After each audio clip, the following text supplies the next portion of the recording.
E aí, pessoal, tudo bem? Então, Rafael Mota aqui. Hoje estou sozinho. O pastor teve um compromisso ministerial, não pôde estar conosco, mas não é por isso que a gente não vai gravar, né?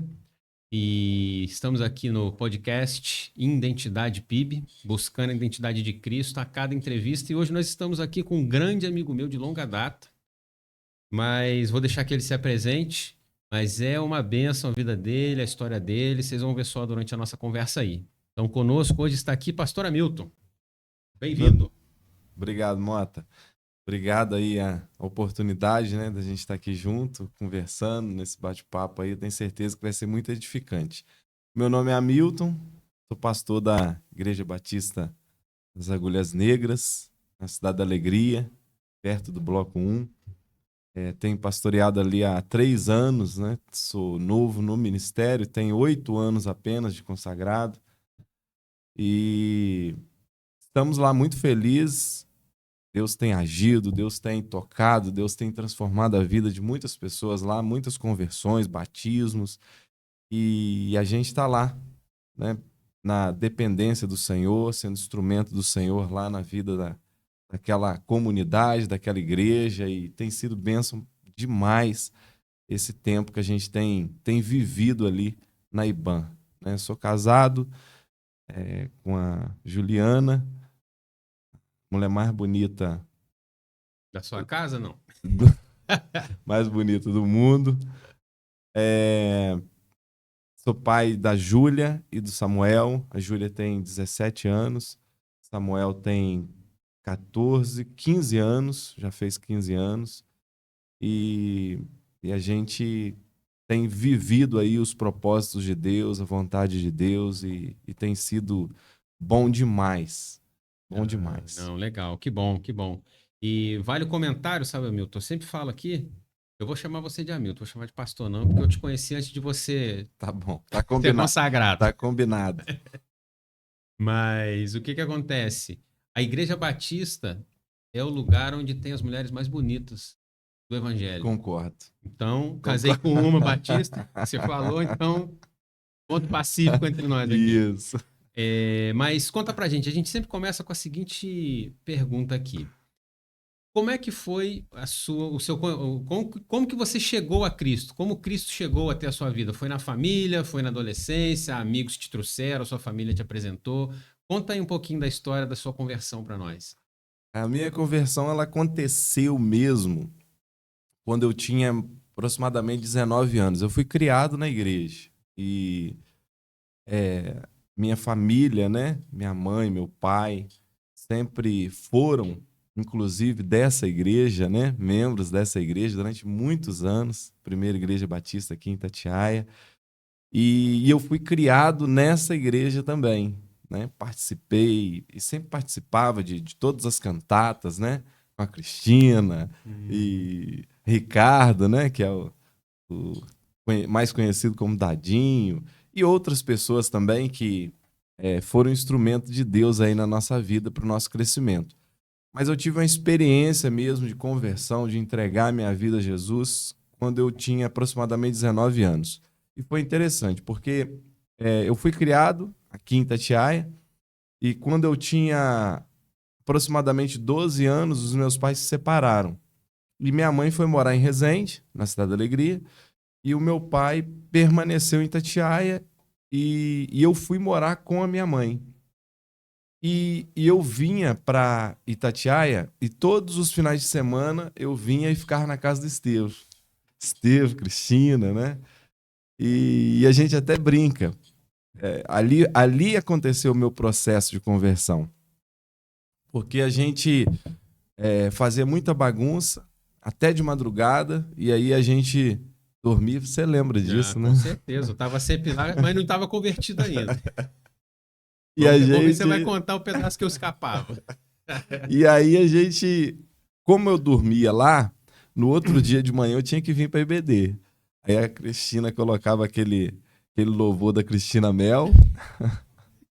E a gente acordava ali, meio no susto, tomava um banho, se preparava e via para IBD. Mas aquele momento ali foi um momento muito importante, onde eu comecei de fato a entender, a estudar a palavra de Deus, a ter conhecimento de quem era Jesus, o amor dele por mim.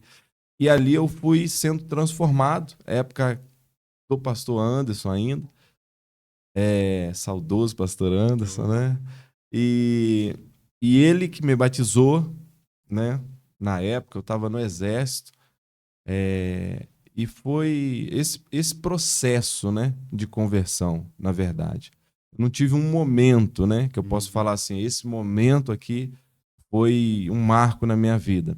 Mas desde que o meu crescimento, o investimento das pessoas na minha vida, né? Muitas pessoas foram instrumento na minha vida. E aí culminou de eu me converter exatamente quando eu tinha 19 anos. E aí eu me batizei. Eu permaneci aqui pouco tempo depois, né? E aí eu fui para Resende. E lá começou mesmo o nosso ministério. Conheci a Juliana. E aí a gente começou a namorar e a gente começou aí a nossa trajetória ministerial lá em Olha, que Resende. legal. E vale deixar anotado aqui que quando vinha a musiquinha, todo domingo sempre tinha um recadinho na porta, né? Pô, Sempre a tinha. gente ficou até tarde, deixa a gente ficar em casa. Deixa a gente Hoje a gente não dormindo. vai no EBD, não. Mas ela A gente vinha. dormiu tarde demais. E eu lembro também que nessa época, quantas vezes a gente não acordou de madrugada para te levar, porque você estava de serviço também. Não, Verdade, eu vamos levar um tava. amigo. Você ia Isso. para a turma, mas estava Tava sempre no lá. exército. E nunca deixamos de estar comprometidos em estar ali na igreja fazendo. Eu mais de Exatamente. fora, nessa época eu estava devagarzinho, vocês estavam me evangelizando, mas foi uma coisa que deixou muita saudade, né? Uhum, muita Tanto é que até saudade. hoje nós somos muito próximos. A turma toda Exatamente. que estava ali na casa do Esteve e tal, e todo mundo tem um pouquinho a contar de tudo que aconteceu ali. Verdade. Mas então você teve o seu encontro, se batizou, aí conheceu a Juliana, foi para a igreja que ela estava congregando, claro. Exatamente. Isso aí. E aí ali começou o ministério de vocês. E como que foi assim o entendimento no momento em que você começou a namorar, sentiu que tinha um chamado aos 19, se batizou e tal. Quando que você entendeu assim, poxa, eu sinto que Deus está me chamando para o ministério? Conta esse processo, como é que funcionou? É, quando eu entreguei a vida a Jesus mesmo, Deus começou a fazer um trabalho, né? Uma construção que eu não entendia no momento, mas hoje eu consigo olhar para trás e ver que foi como o chamado de Davi. Davi ele foi ungido rei de Israel e aproximadamente 10 anos depois só, né, que ele subiu ao trono de fato. Uhum. Então eu estava nesse processo aí de aprendizado. E aí eu tive muitas experiências boas lá com o pastor Alexandre, na Igreja Batista Betel. E ele me instruiu muito, aprendi muitas coisas ali com ele. Depois nós fomos membros fundadores da Aliança também, Igreja Batista da Aliança. Na Betel, eu fui pro seminário e é bem interessante, né? Essa observação que eu vou fazer aqui. Por quê? Porque é, eu tinha convicção do meu chamado, tinha convicção do chamado que o Senhor tinha na minha vida. E eu tinha. Só que a Ju não tinha, minha esposa. E ela ficava sempre relutante. E ficava sempre com aquela fala, né? Eu não quero ser esposa de pastor, eu não quero ser esposa de pastor. E como ela mesmo brinca hoje em dia, né? Tudo que ela fala que ela não gostaria de ser é aquilo que acontece com ela, né? É, Porque posteriormente ela falou: eu não quero ser líder de ministério de louvor. Aí ela foi líder de ministério de louvor. Aí ela, não quero discipular ninguém. Aí começa a discipular as pessoas. Então ela está sempre nesse processo, mas agora ela já entendeu isso e tem colaborado demais, demais, demais com o nosso ministério e a gente tem ido junto, né, como uma só carne. E aí teve esse processo na vida dela também, né? E aí, por um período, eu tranquei a matrícula do seminário por conta disso. porque eu falei, se eu tenho chamado, minha esposa precisa estar junto comigo, né? Eu não posso... Chamada é para família, né? Não é Chamado só é para para pessoa. família, para família. E aí começou esse processo na vida dela, até o momento que ela também entendeu esse chamado na nossa família, né? Nossa vida.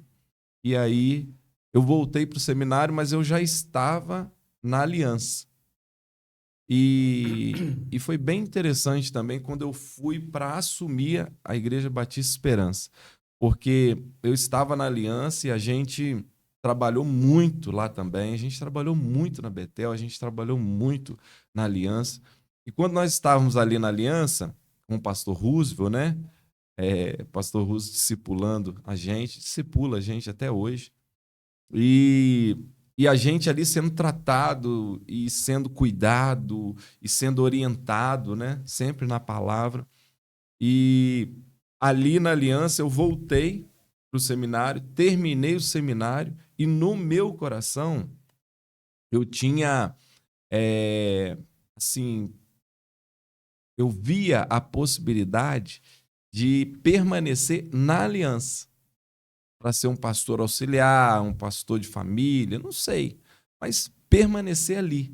Porque quando nós saímos dali, que nós recebemos o chamado, e eu vou falar sobre esse chamado também para pastorear a esperança, nós trabalhamos muito e quando nós estávamos ali num momento muito bom da igreja, tinham vários PGMs, nós já éramos supervisores, né, de PGM, e a gente estava muito feliz ali, a gente queria criar os nossos filhos ali, queria permanecer ali. E aí veio esse convite para a gente participar da sucessão pastoral da Esperança. Eu entrei como a gente foi convidado, eu entrei, mas não entrei De coração, né? não entrei de coração e falei, vou entrar porque eu não sei qual é a vontade de Deus. E a gente começou a orar e as coisas começaram a acontecer e Deus começou a ministrar no nosso coração que era tempo da gente deixar a aliança e ir para esperança. E aí a gente chegou num dia, assim, com o pastor Roosevelt, assim, sentado, e ele meio triste, e eu também. E aí eu falei com ele assim, falei, pastor, Deus tem ministrado no meu coração que é para eu ir para lá, para Esperança. Ele falou, Deus falou que é para eu entregar os 5 pães e os 3 peixinhos. Que ele vai fazer uma grande multiplicação aqui. Porque ainda não tinham obreiros, né, suficiente para a demanda. Como a igreja estava em pleno crescimento, não tinha ainda esses obreiros, não tinham, né? Mas nós obedecemos ao Senhor, né? E ele também. Ele abriu mão lá dos 5 pães e 3 peixinhos. E a gente foi para a Esperança. Nós ficamos 5 anos na Esperança. E aí nós tivemos muitas experiências boas também ali, batismos, discipulado, PGM. Nós trabalhamos muito ali também. Ficamos 5 anos ali.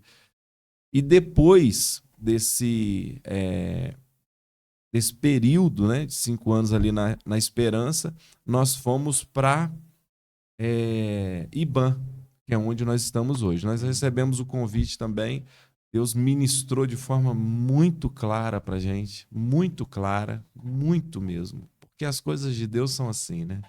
Não é sim, sim ou não, não, né? Não deixa E dúvida. normalmente, quando você tem alguma resistência, é que Deus chega e fala, não, então tá na hora. Porque se ele for porque ele quer, ele vai achar que é ele que tá fazendo, não eu. Exato, legal, Pelo que eu legal, vi nesse boa discurso. observação, é Aí você verdade. fica ali, não, não quero. E como você comentou da Juliana, não, não quero. Aí Deus, não, então tem que aprender um pouquinho. Então vamos lá. Exatamente. Aí você entra num processo para Deus te mostrar que aquela é a vontade dele, né? Exatamente.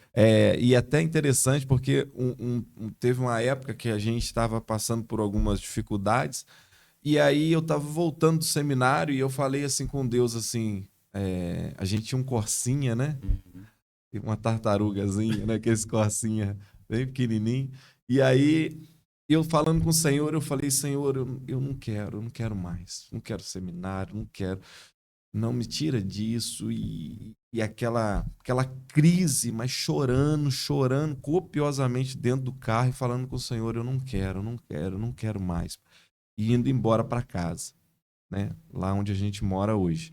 E aí, quando eu cheguei em casa, eu falei assim, Senhor, fala comigo em relação a só confirma para mim que não é mesmo, isso não é para mim. Porque, Mota, é uma coisa assim, uma observação boa que eu vou fazer aqui. Quando eu olhava para o perfil dos pastores que eu conhecia, até mesmo de roupa, eu ficava me questionando, eu ficava pensando assim, mas eu não me enquadro nisso. Eu não sou igual eles, né? Uhum. Eu não tenho esse perfil. E aquilo também trazia uma certa angústia para mim. Mas Deus, ele ministrou de forma clara no meu coração também que todos os questionamentos que a gente tem com o Senhor, ele deixa claro. E quando eu olho para Jesus, Jesus ele não vestia roupa sacerdotal, ele não era diferenciado dos outros, tanto que quando foram aclamar ele rei dos judeus, ele se infiltrou no meio do povo e ninguém conseguia achar ele E mais. todo mundo precisou de um sinal para descobrir quem era para poder levar Preso, preso. né? Ó, dá um beijo nele, porque ele vestia as mesmas roupas, ele era do mesmo jeito. Eu falei, eu tenho que ser igual o povo. Eu tenho que me vestir da forma que eu ficar à vontade, ponto final, Uhum. né? Importante para o Senhor é o nosso coração, né? Exatamente. Não é o estereótipo, Uhum. né?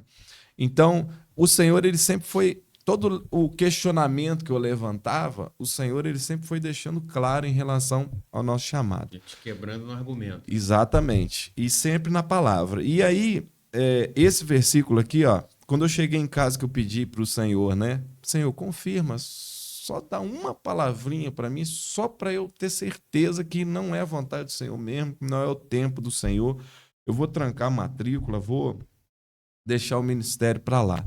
Aí veio, eu nunca fiz isso. Isso é muito perigoso.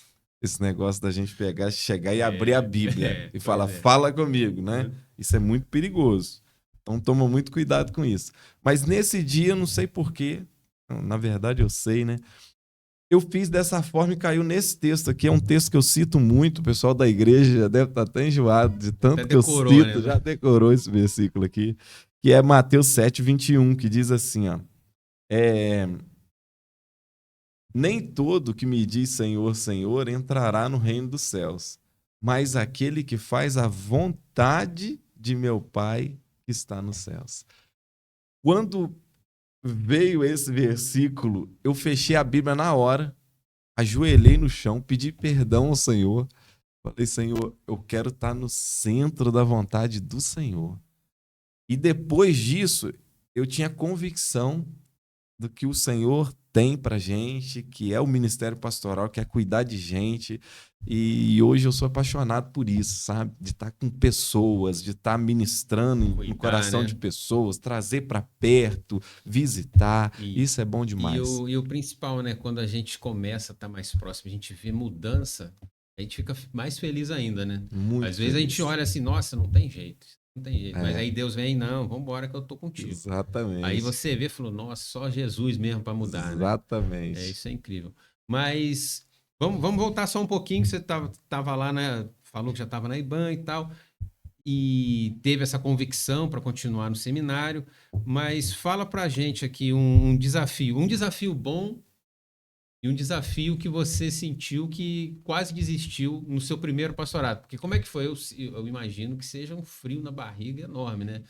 Você está lá acostumado a auxiliar e de repente você está à frente e está todo mundo parado olhando. E outra, primeiro ministério e com certeza haviam irmãos mais velhos lá também. Que olha para você, pô, o que você tem de idade eu tenho de crente aqui. Como é que a gente faz? Como é que passa? Muito boa essa pergunta, Mota. Quando Deus ministrou, né? Porque é uma fonte segura, é a palavra de Deus. Nossa fonte segura é a palavra de Deus, né? Não é ninguém falando, não é nenhuma música, louvor, não é nada disso, né? Ela é a fonte segura. Então, todas as vezes que a gente precisa tomar uma decisão, que a gente pergunta para Deus, a gente precisa buscar na palavra, né, as orientações, porque é a palavra de Deus. E quando que a gente estava nesse processo, que a gente tinha sido convidado, a gente tinha ido, tinha pregado, a gente estava sentindo e Deus, sabe, direcionando, Deus ministrou em Josué 1, versículo 9, né, que diz assim, ser forte e corajoso, né? Não tenha medo, eu estarei contigo, seja forte e corajoso. E o principal, que é uma coisa que me chamou quando eu comecei a ler a Bíblia, né? E até então não tinha conhecido, sabia do forte e corajoso, mas lá no início, Deus começa falando assim: Moisés morreu. Você esquece. Exatamente. Eu que vou fazer contigo. Não Exatamente. adianta você ficar falando assim, pô, se Moisés estivesse aqui e tal. Não, pô, sou eu e Deus agora. Exatamente. O meu Moisés tinha que ficar para trás, né? Eu tinha que assumir agora as minhas responsabilidades. E aí, quando Deus ministrou isso no meu coração, de forma muito clara, né? Ele estava chamando, confirmando que era para a gente ir para lá, que ele estaria conosco. E é o que a gente sente até hoje, que o Senhor está à frente, conduzindo as nossas vidas. Mas por que ele falou isso, né, com Josué? É porque Josué estava se sentindo fraco e Josué estava com medo. Porque ele viu tudo que Moisés passou, ele viu como que é desafiador o ministério. Porque o ministério não é fácil. A gente tá lidando com vida eterna das pessoas, né? Que é algo muito sério, de muita responsabilidade. E são as ovelhas do Senhor que ele confia nas nossas mãos.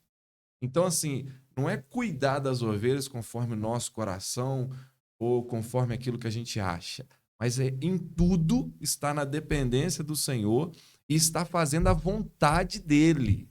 Ouvindo, né? Para poder direcionar. Exato. A gente precisa buscar as orientações em Deus para estar orientando as ovelhas dele, né? Mas não existe lugar melhor de estar do que no centro da vontade de Deus. Não tem lugar mais completo, mais gratificante de estar, por mais desafiador que seja. Ou seja, as profissões, elas têm os desafios dela. Mas o ministério pastoral, ele é diferenciado exatamente por causa disso. A gente está lidando diretamente com a vida eterna das pessoas, né? E a gente sabe que a gente tem um inimigo que está ao redor procurando quem possa tragar. E o desafio maior, né? Numa profissão normal, você tá o quê? Você tá lá de 8 às 17, trabalha e vai para casa. Pastor não, pastor é integral, né? Exatamente. Você pode estar em casa lá assistindo um filme, de repente toca o telefone, pastor, eu preciso do senhor aqui. Exatamente. Vamos embora. E são muitas crises também que a gente passa, Mota, no sentido assim de que é só a gente e Deus. Muitas noites, né, sem dormir, noites mal dormidas, dependendo do momento ali, né, do ministério ou das situações que são criadas no ministério. E a gente acaba dormindo mal, Então a gente precisa se cuidar muito também, no sentido assim de cuidar do corpo, cuidar da mente, cuidar, sabe, do coração. Eu vou falar uma coisa aqui que eu tenho certeza que vai ajudar muitas pessoas e às vezes, de repente, vai ajudar até pessoas crentes ou outros pastores também. Teve um período da minha vida que eu fiquei 1 ano aproximadamente, né? Um pouquinho mais, um pouquinho menos, eu não sei a data certa, mas eu fiquei 1 ano mais ou menos em depressão, indo em psiquiatra, psicólogo, tomando remédio, sabe? Remédio para dormir, remédio para ficar bem, remédio para ficar tranquilo. E isso é uma doença mesmo. É algo que acontece na vida do ser humano que, assim como uma gripe, uma pneumonia, você precisa ir no médico, você precisa tomar remédio, assim é a depressão, ansiedade, por aí vai, né? As doenças da mente, né? Coisas que têm afligido aí esse contexto que a gente tem vivido hoje, né? Muitas pessoas têm passado por isso. E a gente não pode confundir E foi muito bom a gente entrar nesse assunto, porque a Juliana, né, a Ju, minha esposa, ela fez psicologia. Acabou de... Agora tem um ano, mais ou menos, que ela se formou. E isso abriu muito a nossa mente. Isso ajudou muito no ministério. Porque tem muita coisa que não tem a ver com o espiritual. Uhum. Tem a ver com a mente das pessoas. Precisa de tratamento. Assim como uma pneumonia precisa de tratamento, a depressão também precisa de um tratamento. E aí a pessoa precisa tomar remédio para ela sair daquela situação. Não adianta... Para equilibrar, né? Exato, não adianta apenas a gente ficar orando. E foi muito bom, por quê? Porque vários aconselhamentos que a gente vai junto, ela já me dá uns toques. Fala, Hamilton, ó, indica esse psicólogo aqui. São psicólogos sérios, né? Psicólogos E cristãos. ela já tem o olhar clínico de falar assim, ó, não é só espiritual, pode ser, Isso, tem mais alguma coisa para fazer. exatamente, exatamente. Então não vai adiantar, não vai ser suficiente apenas a gente ficar orando. A gente precisa orar para Deus direcionar aquela pessoa para um profissional, direcionar para os medicamentos, E até para direcionar. mostrar, às vezes Deus está falando, olha só, eu deixei que desenvolvesse esse tipo de ciência para que vocês utilizem também. Ótima, Então, ótima manda observação. Exatamente. Assim como tem os médicos normais, tem um Uhum. ortopedista para fazer cirurgia, para cuidar, né, dessa parte de músculos e de estrutura. Tem várias especialidades, né? Várias especialidades. Então, assim, eu sou a favor de um trabalho em conjunto, Uhum. sabe? A gente precisa de um cuidado espiritual, um acompanhamento espiritual, mas precisa também da parte do tratamento físico, sabe? Tratamento hormonal, tratamento que aquele especialista, de fato, ele vai dar, né, o remédio exatamente para reverter aquela situação, para que aquela pessoa fique saudável fisicamente, emocionalmente, né? Para que ela continue caminhando. Então, assim, eu fiquei durante um ano, fiz esse tratamento, foi assim, muito importante isso por causa desse contexto que a gente tem vivido. Porque eu era um pastor que tinha muita resistência. Quando falava assim, depressão, não, isso aí é oração. Isso aí é porque deve ser fruto de pecado. Isso aí deve ser... Então, isso já vinha na minha cabeça. Quando eu passei por esse processo, né, de um ano, graças a Deus foi rápido, e dava um aperto no peito, assim, ó. E às vezes eu estava em reunião, às vezes eu estava assim num grupo e eu tinha que sair andando. E eu saía andando, eu pegava na mão da Ju e foi muito importante também, muito importante. O que mudou assim a minha vida em relação a isso foi a postura dela. Uma vez eu estava orando no meu quarto, de joelho, chorando, mas chorando muito, porque eu não queria sentir aquilo. E eu tava mesmo. e eu tava me sentindo assim muito impotente, falando assim, poxa, eu preciso trabalhar, eu não tava conseguindo trabalhar direito. Então eu preciso sustentar minha família. E aquilo vinha na minha cabeça assim, ó, você é muito fraco. Você é muito, sabe, é culpa sua. Muda isso. E eu creio que até o inimigo aproveitando, Tava né? dando legalidade ali. Isso, porque Quando o ele conceito é errado, né? aproveita. Com Exatamente, certeza. ele aproveita essa situação. Por isso que eu acho que foi muito importante a gente entrar nesse assunto. E aí eu tava chorando e ela chegou do meu lado, ajoelhou do meu lado e falou assim, Hamilton, nós estamos juntos. Eu sei que você tá doente e nós vamos sair dessa junto. Fica tranquilo.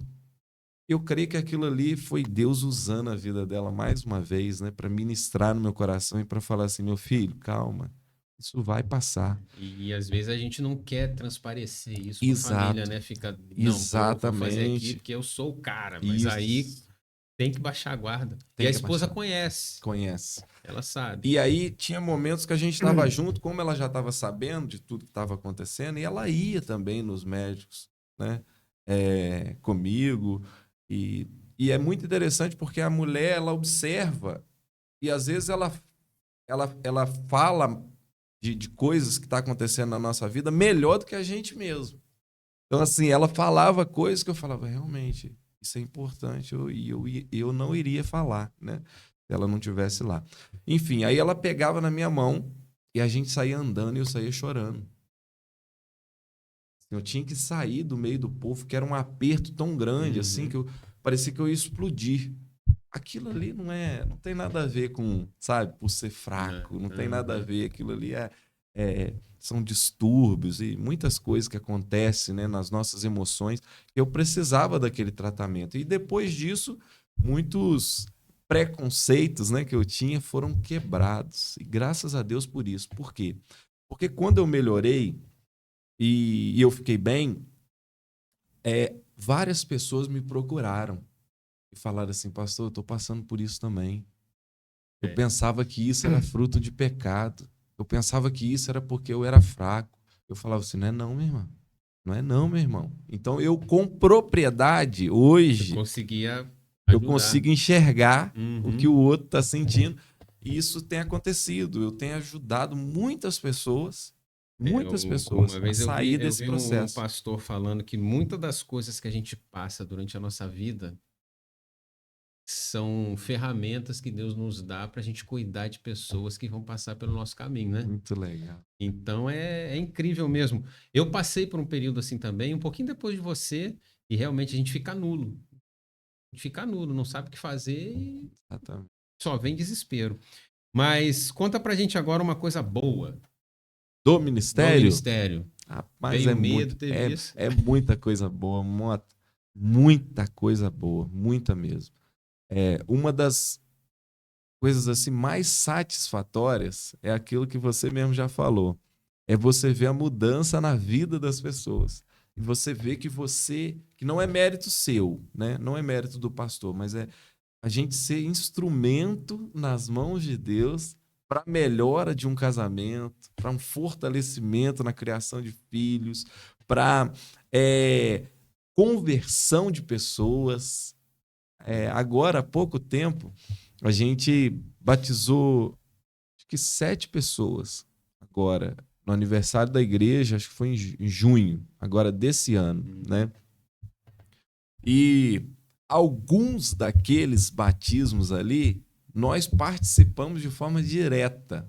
Um versículo, né, assim, que eu também cito muito, que é Mateus 6, que fala, eu não lembro o versículo, o número do versículo, mas é Mateus 6, que fala assim, não ajunteis tesouro na terra, onde a traça, a ferrugem, tudo consome, ladrões minam e roubam, mas ajunteis tesouros no céu.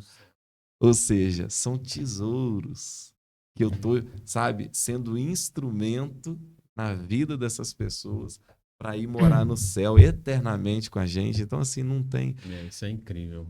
não tem coisa melhor do que essas experiências que a gente tem de conversão. Fazer a diferença na vida das pessoas é Nossa, incrível isso é mesmo, bom né? demais. Mas vamos mudar um pouquinho aqui o rumo da prosa. Fala pra mim de família agora. Como é que é?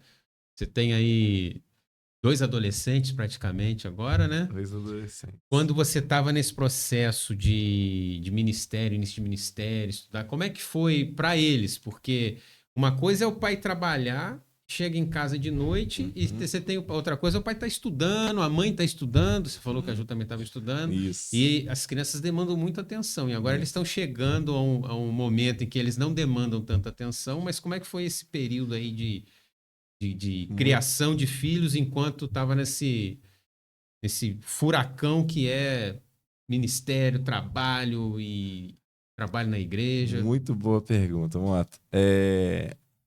A gente precisa ter um equilíbrio muito grande, né?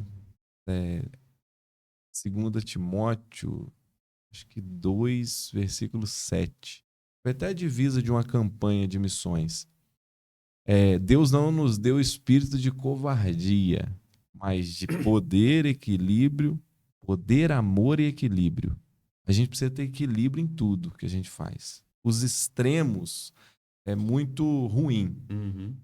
Então, assim, a gente precisa ter equilíbrio entre o ministério, a nossa casa, Porque o ministério, se a gente não tiver essa consciência de família, a nossa família é a nossa prioridade.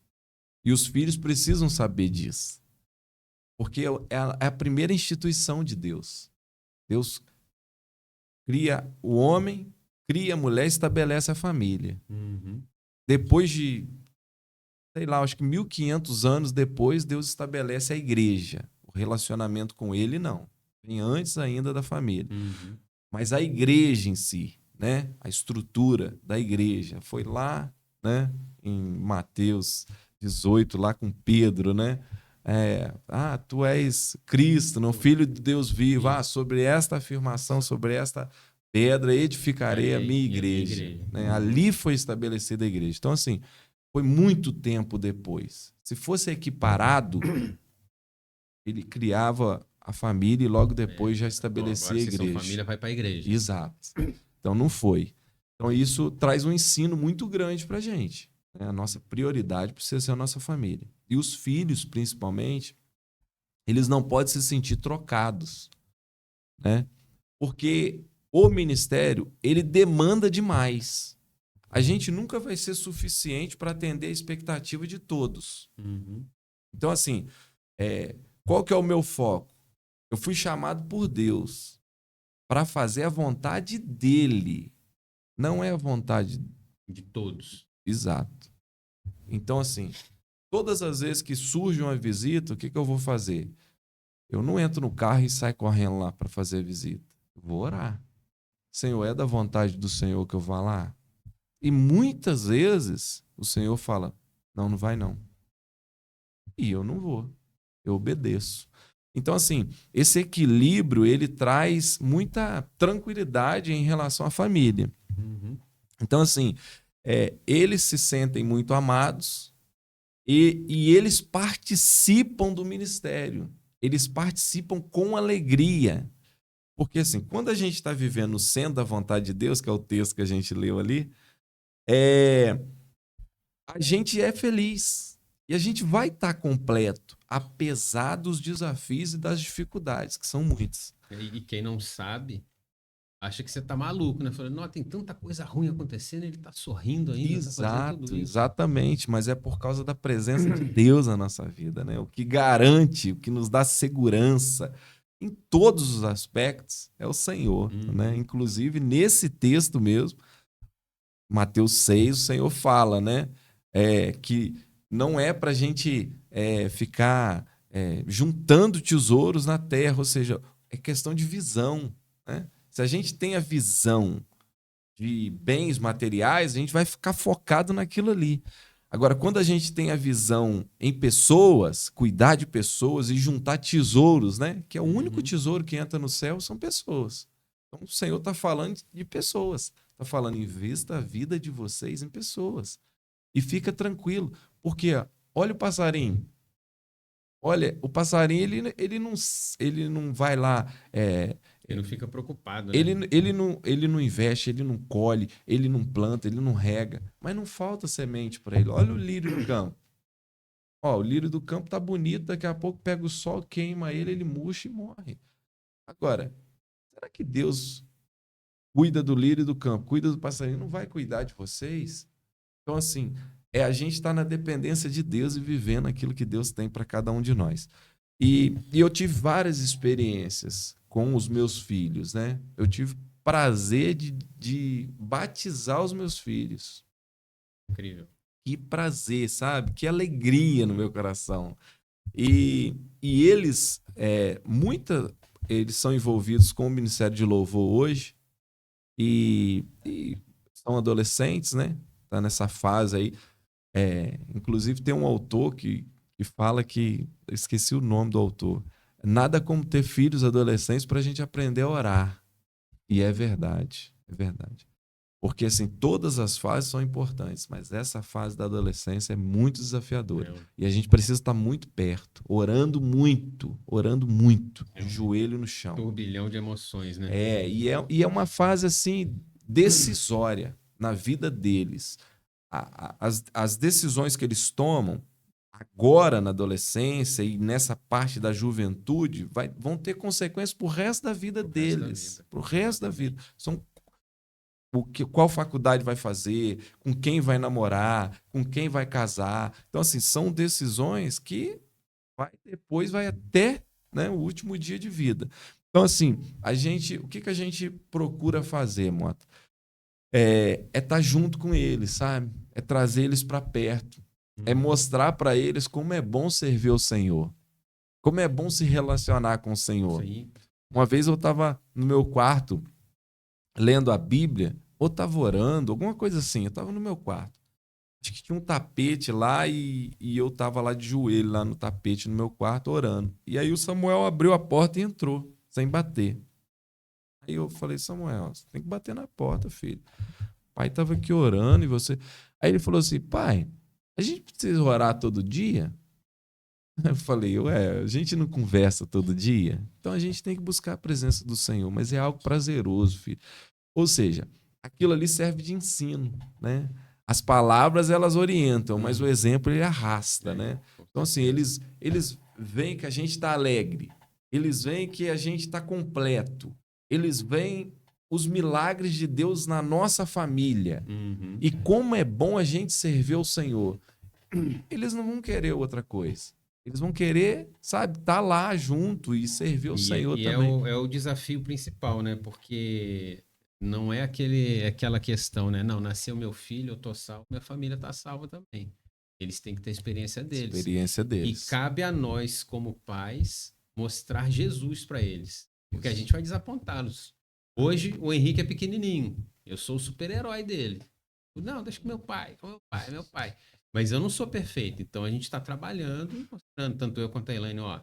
Mostra para ele, é Jesus. Olha para Jesus, filho. Isso aí. A gente tem que fazer o exercício de João Batista, né? Quando os discípulos perguntaram, ó, é desse aí que eu tava falando, pode ir para lá. Isso. Então é um desafio a gente chegar e conversar e fazer. E o principal que Jesus mesmo falou, né? Quando perguntaram, pô, por que você não faz tudo? Ele falou, não, eu faço, meu pai faz, e não tem que ser feito porque todo mundo acha, como você falou no início aí. Exatamente. Então, às vezes, é uma reprimenda que você tem que dar, é um castigo, dói no coração. A gente quer dar tudo para eles. Mas aí Deus vem e fala, só, se você fizer isso, você vai estragar. Isso. E por incrível que pareça, quando a gente toma a decisão certa, orientada por Deus, eles não ficam chateados. Não. Quando a gente faz na raiva, nem pergunta, não vou dar porque não sei o quê. Daí eles geram uma confusão. Exatamente. E nesse momento de adolescência agora, que tem tantas mudanças, eles querem pertencer a grupos e tal. E eles são muito assediados hoje em dia. Também. Tanto de informação que eles têm, assim, a gente fica para trás. E eu cheguei um dia desse, eu estava na fila da escola, estava conversando com os pais, falei, quem diria que um dia eu ia falar como nós íamos falar como nossos pais. Não, no meu tempo era diferente, era muito mais fácil. Agora não, agora o tempo de vocês é perigoso, não sei o quê. Eu falei, nossa, estamos ficando velho, mas que coisa. Mas fala para mim hoje, Hamilton, qual é o maior desafio que você tem ali no local onde a igreja está implantada, na questão, porque às vezes nós vemos que uma igreja cheia não significa que é uma igreja em que todos estejam fazendo o trabalho do Senhor. Às vezes tem gente que vai lá para ser servido, tem gente que vai para servir, tem gente que só serve quando quer. E isso é um calcanhar de Aquiles que eu vejo hoje na igreja, que as pessoas não entenderam. Nós estamos para Jesus, estamos fazendo Jesus. Não é para o pastor, não é para o líder tal, não é porque eu quero que seja feito dessa maneira que eu vou fazer. E também tem um contexto da região onde a igreja se encontra, né? Quais são os desafios que você tem ali na sua região e dentro da igreja para poder desenvolver o ministério que Deus tem te mostrado que é relevante? Todas as perguntas são muito boas. Muito obrigado. Vou sair daqui hoje, ó, inflado. Não, parabéns, Mata. Parabéns. Não, obrigado, porque você é meu amigo, você está sendo legal. Muito legal. Não é rasgação de seda, não, mas são perguntas muito pertinentes. Deus tem colocado algo no nosso coração. Quando a gente chegou na igreja, há 3 anos atrás, Deus colocou algo no nosso coração. Que era a gente preparar, né? Reestruturar, porque ele ia enviar muitas pessoas para ali. E é o que a gente tem feito durante esses 3 anos. Agora, o que o Senhor tem colocado no nosso coração, que tem queimado no nosso coração, é exatamente essa expansão. Inclusive, a gente está começando, né, a caminhar com os PGMs, né? Tem alguns PGMs, PGM de jovens, se Deus quiser vai começar, PGM de adolescente já tem. A gente está orando, né? E buscando conhecimento para a gente ter um PGM Kids lá, né? Lá na igreja também. Então, é isso que Deus está colocando no nosso coração nesse momento. A gente arrebanhar, né? A gente pregar a palavra, a gente sair. Durante todos esses 3 anos, foi o quê? Formação de líderes, investir na vida daqueles que o Senhor, sabe, estava despertando. Esse aqui, vem para perto de mim aqui, eu vou discipular esse, a Ju também, vou discipular essa daqui, vou discipular aquela ali, vou discipular aquela outra. E a gente tem discipulado pessoas, a gente tem estado perto de pessoas. E agora, exatamente, nesse momento, Deus tem colocado isso no nosso coração. Agora é tempo da gente avançar. É tempo da gente receber. Agora a igreja já tem uma estrutura para receber aqueles que eu vou enviar. Porque uma coisa que eu falei, acho que tem 2 domingos atrás. Nós lá, hoje, nós temos muitas pessoas se colocando à disposição para fazer a vontade de Deus. Muitas pessoas, e glorificado seja o nome do Senhor por isso. E eu tenho vibrado mesmo. Cada um que se coloca à disposição do Senhor, eu tenho vibrado. E aí o que acontece? Como essas pessoas têm se colocado para fazer a vontade de Deus, e a gente está orientando, e a gente está cuidando, é como se fosse um hospital, mas que um hospital que antes tinha um médico e um enfermeiro. E tinha uma demanda de 100 pessoas. Não dá conta. Agora não. Agora a gente tem uma estrutura de um hospital que tem muitos médicos, muitos enfermeiros, muitas pessoas preparadas. Pronto para cuidar de mais gente. Isso, né? Para receber aqueles que o Senhor vai acrescentar. E assim, a gente tem tido muitas experiências. Inclusive, domingo agora, a gente teve uma convocação solene na igreja, né? Que são 12 horas de jejum e oração. E aí, a gente fez essa convocação solene e a gente o tempo inteiro falando sobre isso. Senhor, irmãos, nós estamos no tempo de avançar, né?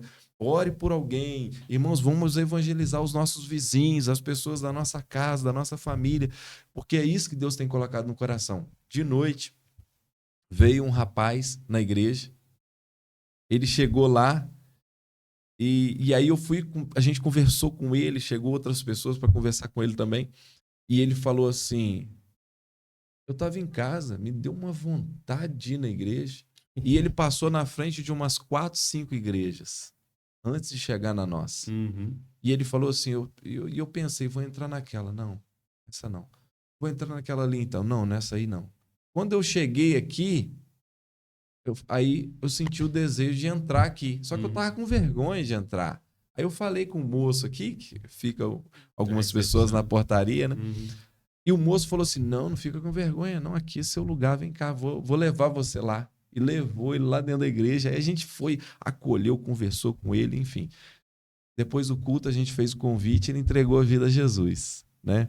E já saiu de lá com visita marcada, com pessoas para cuidar, que não sou eu. Não sou eu. Esse é o ponto. São outras pessoas que já colaram, sentaram do lado dele na hora do culto, foram com ele lá na frente. Então, assim, olha só como que a igreja, né, está acolhendo e está entendendo o momento que nós estamos vivendo e a vontade de Deus, né, nosso meio. Então, assim, eu creio que esse momento é um momento realmente da colheita, sabe? Da gente receber as pessoas. A área é grande, né? Mas poucos são os trabalhadores. Poucos são os trabalhadores. Mas, não, pô, legal, muito bom. Legal. Deixa um recadinho pra gente aí.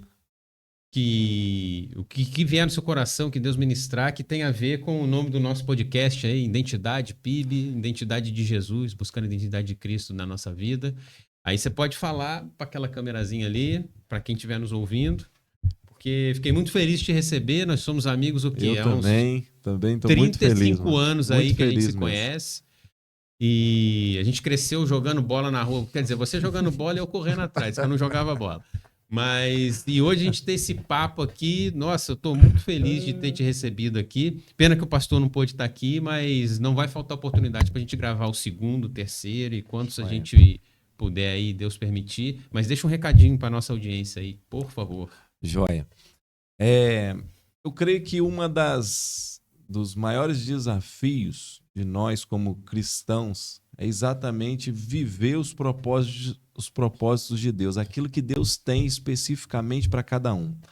Todos nós temos um chamado, todos. Ninguém foi chamado por Deus para receber apenas. Ninguém foi chamado por Deus para apenas ser ministrado. Mas todos foram chamados por Deus, assim como um corpo. E o corpo ele tem muitas partes. Tem o cabeça, que é Jesus, mas tem vários órgãos, várias partes que precisam funcionar bem também. E uma mentira do inimigo hoje que eu tenho visto, Mota, e isso é um recado também para aquele que está em casa, para aquele que vai assistir, né, esse podcast, um pé fora do corpo, ou melhor, um corpo sem o pé, ele continua sendo corpo. Ele continua, apesar das dificuldades, ele continua caminhando. Mas um pé sem o corpo, ele não tem vida. Ele não tem vida. Eu creio que uma das mentiras do inimigo para esse tempo é dizer que não vale a pena participar de uma igreja. Às vezes por uma frustração, às vezes por uma dificuldade que você teve. Porque às vezes a gente cria expectativas sobre homens, sobre pessoas, e pessoas são falhas. E a gente vai precisar, de tempos em tempos, pedir perdão. Mas fazer parte do corpo também é o propósito de Deus na sua vida. Porque lá nós somos edificados, lá nós somos amados, nós somos servidos e nós servimos, nós aprendemos e nós crescemos, nós desenvolvemos juntos ali. Então, não caia nessa mentira do inimigo. Fique firme na igreja que o Senhor deseja que você congregue, trabalhe, ore ao Senhor em relação ao seu ministério, invista a sua vida na vida de outros, porque não tem coisa melhor, não tem coisa mais completa do que viver os propósitos de Deus. E viver os propósitos de Deus vai gerar muitas dificuldades, sim, vai mesmo. E Jesus, o tempo inteiro, Jesus nunca enganou ninguém, falando que seria fácil a caminhada cristã. Mas é o único caminho, é o centro da vontade de Deus para a gente chegar no céu, para a gente viver eternamente com o Senhor. E vale muito a pena a gente pagar o preço das dificuldades e a gente se manter unido como corpo e continuar avançando aí para a honra e glória do Senhor. Então, não caia nessa mentira, fique firme com Jesus, cumpra o seu ministério, os propósitos de Deus na sua vida, e eu tenho certeza que você vai ter uma vida completa também na presença do Senhor, com muitas dificuldades, mas com o Senhor te sustentando em todas elas. Em nome de Jesus, que Deus abençoe. Amém. Obrigado, Hamilton, pelo tempo aqui. Muito feliz. Sinta-se à vontade para pedir para vir de novo, mas a gente vai pedir também. E você que está assistindo aí, não se esqueça, curte, compartilha, faz um comentário lá ou manda pra gente por fora aí no WhatsApp, manda recado. Eu já recebi recados, irmão. Não veio de WhatsApp, não veio de comentário, mas eu recebi pessoalmente. Então vamos lá. E outra coisa, é inconcebível nós temos mais visualizações do que curtidas. Curte lá para o YouTube entender que a gente precisa, eles precisam divulgar mais o nosso podcast. porque tem sido bênção. E hoje, mais uma vez, foi bênção. Então, Hamilton, Deus te abençoe. Amém, Manda um irmão. abraço para a família, para a igreja. Joia. E em nome do Obrigado. pastor Evandro aqui também, eu queria agradecer por você ter comparecido aqui no nosso podcast. E vamos, que até o final do ano vão ter outros, tá bom? Deus abençoe a vida de vocês. Deus abençoe. Até logo.